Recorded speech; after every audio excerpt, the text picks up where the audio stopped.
Guys, I hate to break it to you, but Miami, they're not going to make it to the playoffs. Playoffs? They're just not going to make it. They're not going to make it. And not so much because they're not going to win a bunch of games, but because they're fighting for the spots that right now are occupied by the Montreal Impact, and yes, I just said Montreal Impact, and DC United.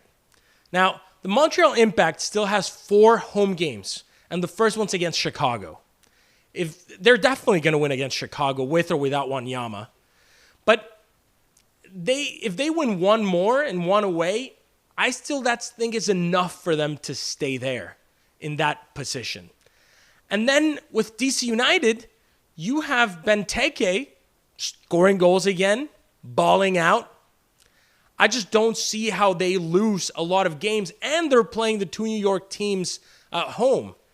The 2 New York teams are trash this year. There's no way that DC United's going to lose to them. And then in all of the MLS's glory, we don't break for international windows. So right now, guess where Messi is? He's in Argentina. He's balling for Argentina, and he's not in Miami.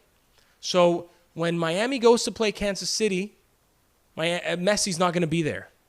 So with that comes this idea that even if Miami wins a lot of games, they just don't have a lot of margin for error, and they need to pray that Montreal and DC United collapse. And I just don't see it happening. Above that, then there's Nashville. Nashville's 5 points above Montreal. Hani Mukhtar's playing great. They already stole a point from Miami. Miami tied.